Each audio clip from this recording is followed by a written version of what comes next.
My guest now is Daniel Shadmy, the CEO of ELNET-Israel. What is the reaction there in Israel to the aid package, and how will it be broken down? So first, thank you for having me, and just saying that I am the spokesperson of ELNET-Israel, and just to clarify that. The aid package passed.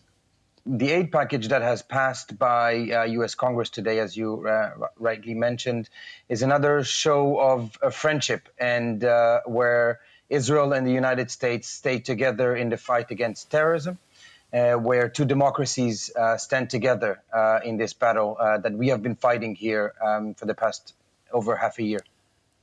Okay, but apart from the defence issue, there's also some $9.1 billion for humanitarian aid. Now, there's always been difficulty in that aid getting through.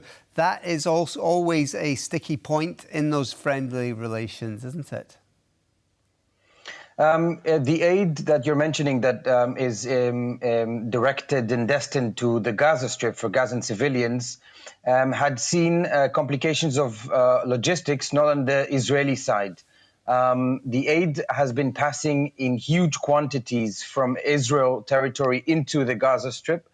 What we have seen here is a difficulty to redistribute it within the Gaza Strip by local either institutions controlled by Hamas, or even lack of personnel or logistical abilities by UN agencies and other NGOs on the ground.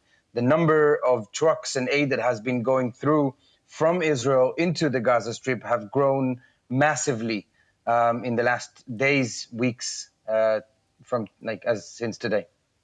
But nevertheless, how will it affect Benjamin Netanyahu at home? He's definitely under pressure there. In matters of the aid, I believe, I do not speak on behalf of the government, but I believe that has been clearly stated that aid must flow inside the Gaza Strip, as this is not an aim to hurt Gazan civilians that are also under the threat of Hamas. The pressure that has been somewhat that you're referring to between the U.S. administration and the Israeli one is on the future of the military process on around Rafah. This is a controversial matter where Hamas it's his last stronghold, where Israel also believes that there might be hostages still being captive there, and they should be coming home as we now approach the 200 days of captivity. Yes, it's 200 days. There have been attempts at negotiation. Qatar was involved in those attempts at negotiation, but it seems as if they are leaving the mediation table, and Hamas's representation could be moving to Turkey, it seems, after meetings with Erdogan today. What chances are there of negotiations, and what chances are there of the hostages coming home? I am not part of the negotiation table or the talks, but what I can say is that it's been very unfortunate that we've had to drag this along so far and such a long time. Qatar has been a house for Hamas for the last years and has been funding Hamas. So it's very difficult to hold negotiations with entities that are not a third party, not a neutral party. Usually when you have a mediator, they should be somewhat impartial. Now, I've seen as well, like as you rightly mentioned, that there have been talks between Hamas and Turkey, and that is also very unfortunate. Hamas should not be still in power in Gaza and should not be still an organization that is functioning.